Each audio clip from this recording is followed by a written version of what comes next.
우리는 국가를 위해 헌신한 사람들을 국가 유공자라 부릅니다.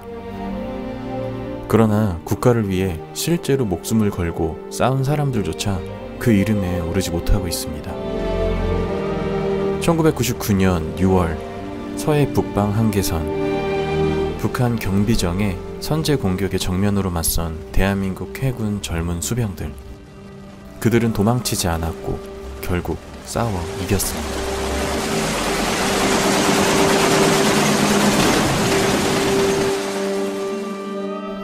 우리는 제1연평해전을 단 14번의 교전으로만 기억합니다. 하지만 그들이 바다 위에서 버틴 시간은 단순한 숫자가 아니었습니다.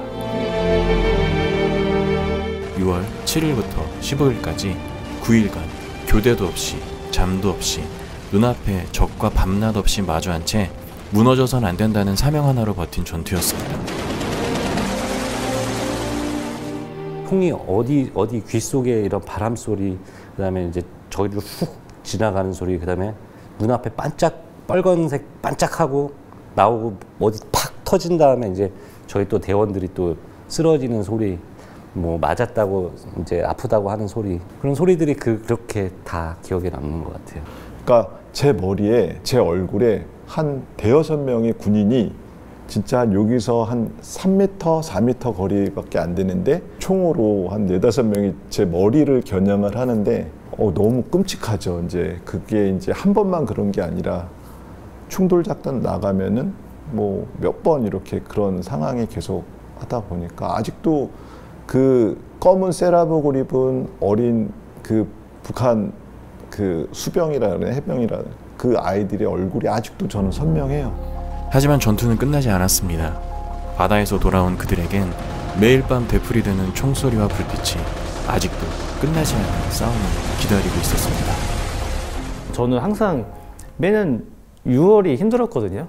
다 너도 이랬냐, 너도 이랬냐, 너도 이랬냐 이 얘기를 다 하다 보니까 공통점이 있는 거예요.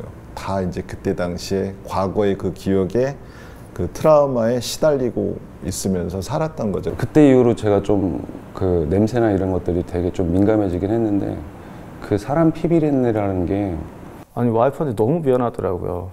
이게 제어가 안 되는 걸로 이게 표현을 하다 보니까 상대방은 아무것도 아닌데 갑자기 그런 게 나와 버리니까 당연히 내가 그걸 겪었으니까 내가 생각이 나는 거구나. 그런 걸로만 생각했지 그게 PTSD라고 인지하지를 못했던 거죠. 왜냐면 그 누구도 저희한테 야 그게 PTSD야 라고 말씀해 주신 분들이 없으니까. 그리고 그들에게 돌아온 건 국가유공자 심사탈락이라는 4글자였습니다. 2023년도부터 준비를 해서 1년 동안 이제 치료를 받았고, 그 다음에 심리검사를 받았고, 최종 진단을 통한 PTSD 진단을 받았습니다. 받고 국가유공자를 신청한 상태고, 국가유공자를 8명이 신청해서 비해당 통보를 받은 상태고, 비해당 통보를 받고 나서 그 통보를 분석해 본 결과 보훈처에 엄청난 오류가 있었다는 걸 발견하고 지금 이의 신청을 해놓은 상태고, 해군에 이제 저희 의무 기록이라든가 그런 거를 받아야 되는 상황에서 이제 해군에 이제 자료를 요청을 했는데 자료를 받았더니 저는 이제 325정 참수리호를 탄 기록은 있으나 전투에 참여한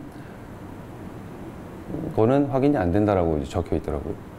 너무 황당한 거죠. 보훈부에서도 그 내용을 보고 또 그렇게 기록을 해서 저한테 비해당을 때린 내용 중에 또 일부 들어가 있고요. 함정에 탑승한 거는 확인되지만 참전 사실은 확인할 수 없다. 이게 말이 되냐는 거죠. 그 다음에 두 번째 황당한 거는 이제 보훈부의 이제 좀 내용이긴 한데 그때 당시에 치료 기록이 없다. 당연히 치료를 안 해줬으니까 알죠. 이거 전투에서 이거 좀 심적으로 너무 괴롭고 힘듭니다. 그때 당시엔 그런 치료가 아니라 빠따부터 맞고 시작하는 거예요. 근데 좀 그럴싸한 이유면은 납득이라도 하겠는데 이 3가지 이유가 다 납득이 안 되는 거예요. 거기에 이제 내용이 들어가 있더라고요. 의학자문 결과 결론 해당된다. PTSD에 해당되고 그 의학자문 내용이 들어가 있는데 비해당 결론. 이 사람은 PTSD에 해당이 안 된다라는 결론이 나서 저는 이제 비해당으로 마쳤어요. 그래서 제가 이제 좀 보험부 쪽에 저는 진짜 궁금해서 너네가 이게 적어준 내용이 맞지 않지 않냐. 야, 의학자문 자문 결과는 PTSD 충분히 해당된다고 써있고 결론은 비해당이라고 써놨다라는 게 이게 너네가 준 내용이 맞지 않지 않냐 라고 이제 그냥 정말 궁금해서 전화를 해서 물어봤더니 거기에서 의학자문 내용이 들어가 있다고요? 딱 한마디로 요약하면 국가가 잘못했다죠. 왜 그러냐면 이 보훈부에서 이분들이 국가의 공자가 안 된 이유가 첫 번째로 그때 당시 진료 기록이 없었다. 그리고 두 번째로 만기 전역을 했다. 그 다음에 세 번째로 일상생활을 영위했다. 그리고 네 번째로는 뭐 의학자문 결과 이분들이 뭐 PTSD도 인정할 수 없다. 이 네 가지 이유를 들었는데 그냥 저 같은 일반적인 행정사가 예를 들어서 구글에서 이분들이 치료받았던 논문이라든지 이런 걸 찾아도 다 나옵니다. 그리고 예를 들어서 서해수 장병들이 PTSD를 2021년도 전부터 이제 많이 PTSD가 공론화되면서 보훈부에서도 그 전에 2016년도에 연구 용역해서 나왔던 자료들이 아주 많이 나와 있어요. 근데 이분들은 이 자료를 하나도 검토를 하지 않았어요. 그럼 이거는 국가가 잘못한 거 아닐까요? 근데 아직도 그 부분에 대해서 인정을 하지 않아요. 그리고 법률상으로도 이게 이분들이 꼭 그걸 입증하지 않아도 이렇게 큰 사건 같은 경우는 사실규명이나 예를 들어 현장조사나 아니면 예를 들어서 청문도 할 수 있고 더 나아가서는 국민의 여론을 들어볼 수 있는 뭐 설문도 할 수 있어요. 그리고 그게 정말 안 된다고 하면 우리나라의 많은 PTSD 전문위원으로 모시고 다시 재심의를 할 수도 있어요. 근데 그런 모든 절차를 거치지 않았어요. 오로지 보훈심사위원회에서 의학자문을 4번 받고 너희들은 이런 4가지 사유가 있으니까 안 된다고 한 거죠. 근데 제가 봤을 때 이의 신청 자료에 다 넣어놨어요. 그게 1번부터 4번이 전부 다 납득이 되지 않아요. 그렇기 때문에 이 부분에 대해서는 아마 보훈부가 잘 현명하게 판단할 거라고 생각하고. 제1연평해전 승전기념식. 하지만 그날 북한 경비정 바로 앞에서 목숨을 걸고 싸웠던 사람들은 뒤에 앉았습니다.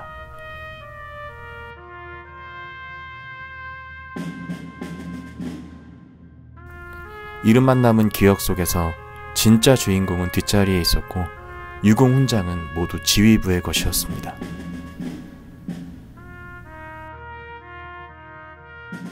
실질적으로 북한군하고 제일 근접한 거리에서 이제 교전을 한 건 325, 338로 저는 알고 있고, 근데 이제 이 전투가 딱 끝난 후에 훈장은 50명이 받은 걸로 알고 있습니다.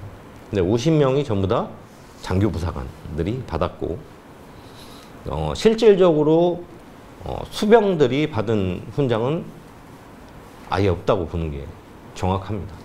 국방부 장관 표창, 그리고 그때 뭐 대통령 하사금 뭐 이런 식으로 해서 저는 20만 원을 받았어요, 그때. 근데 나름 20만 원이면 월급 10,000원 받았을 때 20만 원은 되게 컸던 기억이 나요. 아, 글쎄요. 이게 너무 없었다 그러면 제가 미안할 정도인데 단 하나도 없었다고 보시면 돼요.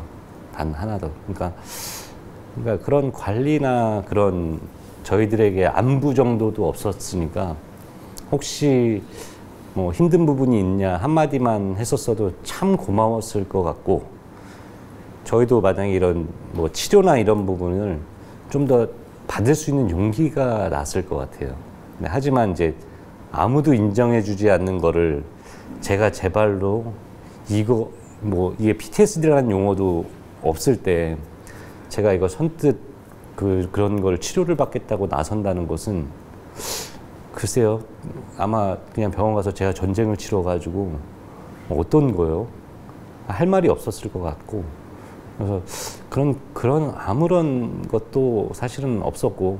뭐 결국에는 그러니까 지금 저희가 이렇게 하다 보면은 결국엔 누군가가 많이 다쳤어야 되고 다친 분들도 있죠. 그러면은 또 누군가가 죽었어야 되나? 라는 생각이, 그러면 내가 죽었어야 되나?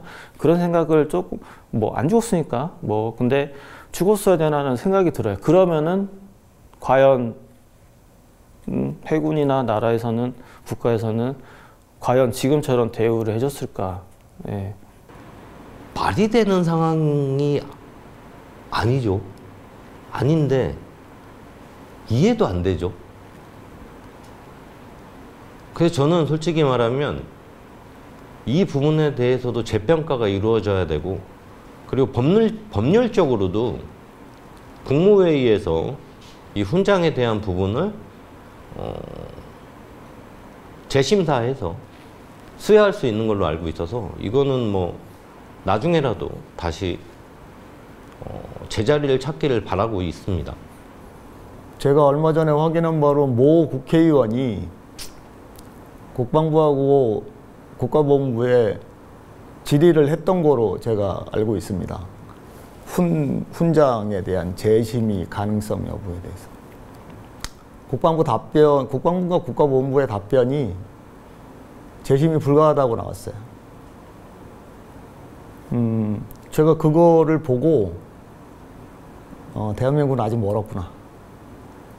말은 서해수원이, 국가수원이 말을 하지만 너무 가벼운 생각을 하고 이거를 바라보고 있구나. 그게 25년이 지났지만 아직도 변하지 않았구나. 제1연평해전 기념식을 보다 의미 있게 만들기 위해 참전 수병들은 그동안 법안 발의 등으로 도움을 주었던 국회의원들을 직접 찾아가 초청장을 전달하며 손수 발로 뛰었습니다. 행사의 의미를 알리고 잊혀진 전투를 되새기기 위함이었습니다. 그러나 행사 하루 전, 해군은 국회의원들의 참석을 불허했습니다. 저희 좀 참전 장병이 좀 한마디 하겠습니다. 저희 이번에 저희가 직접 초청장을 만들어서 국회 가가지고 해군과 제1연평해전을 이렇게 관심을 가져줬던 국회의원님들을 초청을 했습니다. 근데 어떤 이유로 일방적으로 이분들의 제안을 금지했는지 저희는 도저히 용납할 수가 없고, 이거에 대해서 저희 명예와 자긍심이 너무 훼손됐습니다. 왜 안 됐는지, 누가 이거를 지시를 했는지 명확히 좀 밝혀주십시오, 공식적으로. 참전 장병들이 목소리를 낼 게 아니라 이건 해군이 정치권하고 싸워서라도, 대통령한테 한 참모총장이 쫓아가서라도, 무릎을 꿇고서라도 우리 전우들 명예를 좀 살려주십시오라고 대들어야 되는 상황이라고 저는 생각해요. 그거 안 하고 있잖아요. 25년 동안, 26년 동안.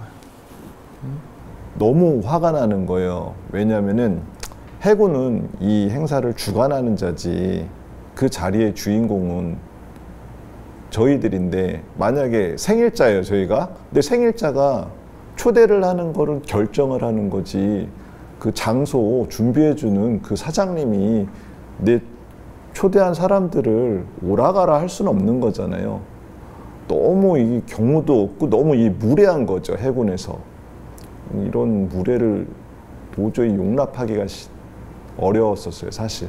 지금도 약간 좀 화가 났는데. 지금 26년을 방치됐어요. 저는 방치라고 그냥 대놓고 얘기하고 싶어요. 이건 방치예요. 제1연평해전을 이렇게 방치하고 뭐 해군 내부 행사다? 그런데 외부 인사들 초청도 못한다?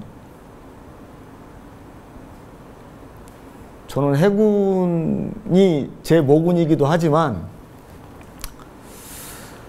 해군이 왜 그렇게 하는지 저는 지금도 이해가 잘 안 됩니다. 가장 완벽한 승전이라 불리는 제1연평해전. 하지만 그 승전 뒤에는 26년간 외면받은 참전 장병의 고통과 침묵이 있었습니다.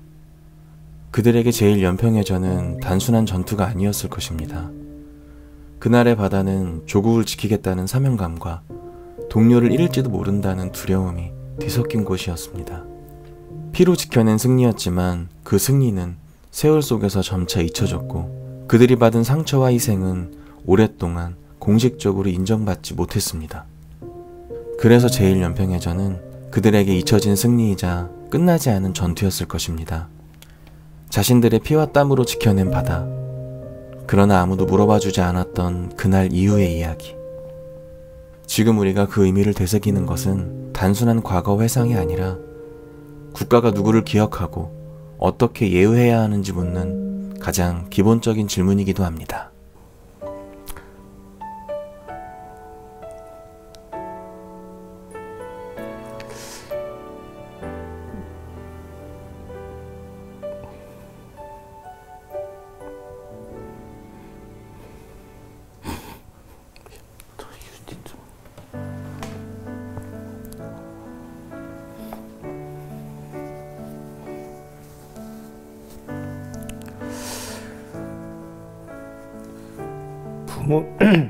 부모님이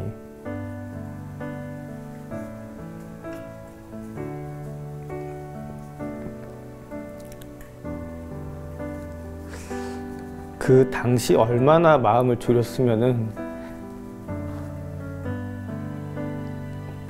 그 시간이 많이 흘렀는데도 그냥 뭐 지난 그 당시의 느낌을 얘기한 건데 그날 아버님이 얘기하시면서 아버님이 갑자기 이렇게 우시는 거예요.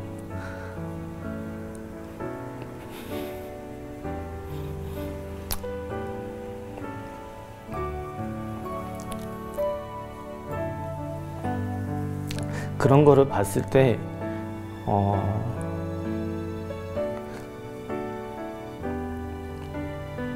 그래도 그날 어쨌든 우리가 승전을 해가지고 살아왔기 때문에 이런 행사도 할 수 있었고 어쨌든 함께 한 것 같아가지고 그러니까 그런 마음을 알다 보니까 어쨌든 전에는 6월이 힘들었는데 작년이나 올해는 조금 그런 부분이 좀 해소가 된 것 같기도 하고 어쨌든 마음의 짐이 덜어지다 보니까 조금 괜찮아진 것 같기도 하고 그래요. 이게 저희가 해군을 안 갔으면 일어나지 않았을 일들이기 때문에 그러니까 저희가 해군을 부정을 하거나 해군에 대한 안 좋은 감정을 가지면 꼭 저희를 부정을 하는 것 같은 느낌? 그래서 이거는 꼭 지키고 싶은 그런 마음이 아마 작용하는 것 같아요. 그래서 해군을 욕하면서도 마음이 상당히 아프고 그러니까 해군에 대해서 저희가 많이 컴플레인을 하면서도 꼭 가족한테 컴플레인을 하는 것 같은 느낌? 그래서 이제 마음이 편하지는 않습니다. 그런 부분이 저희가 뿌리를 두고 있는 해군 때문에 아마 그러지 않나. 엄청 지치죠. 지금도 솔직히 너무 지칩니다. 솔직히 이걸 하는 게 맞는지 오히려 더 스트레스 받고 약간 이제 좀 술에 의존하는 경향이 좀 많이 더 늘어났던 것 같고요. 늘어나 있고 지금도 결론이 아직 안 났으니까 좀 많이 지쳐 있는 상태 같아요. 가끔은 좀 포기하고 싶은 마음도 가끔씩은 들긴 해요. 과연 이게 이렇게 하는 게 맞는가? 삶이 피폐해지고 그 다음에 저만 그러면 상관없는데 저희 주변에 있는 가족 모든 사람한테도 피해를 주는 상황이 되고 하니 좀 약간 힘들죠. 그냥 그 당시에 맡아서 했었던 일이었고요. 군인으로서 당연히 그거는 아무 생각 없이 할 수 있는 일이었던 것 같고요. 그 다음에 우리 제1연평해전은 6월 7일부터 15일까지 대단히 많은 배들이 수고를 해줬고요. 제1연평해전이 단순히 14분 만의 기록이 아닌 정말 9일간의 대장정이었다. 그리고 정말 1000여 명이 넘는 해군이 연평도 현장에서 어떻게 보면 피와 땀을 흘리면서 일군 지켜낸 NLL이다. 이런 부분을 좀 꼭 알아줬으면 좋겠습니다. 저희 제1연평해전 참전하신 분들 꼭 꼭 기억해줬으면 좋겠다. 그리고 좀 귀 기울여줬으면 좋겠다. 그게 제일 바람입니다, 솔직히. 자랑스러운 아버지가 되고 싶고, 가장이 되고 싶고, 그리고 국민들이 알아주면 제가 어디 가서 이렇게 좀만 얘기해도 잘 귀담아 들어주겠죠. 그거 하나밖에 없습니다. 이번에 26주년 행사를 갔는데 모르겠어요. 너무 좀 초라했고 너무 좀 내가 이 행사의 당사자지만 왜 이 정도로밖에는 인식을 못할까. 지금 그게 너무 저는 안타깝고 이겼으면 이긴 대로 그거에 대한 합당한 대우, 예우 또 격을 좀 높여줬으면 하는 그런 작은 바람이 있습니다.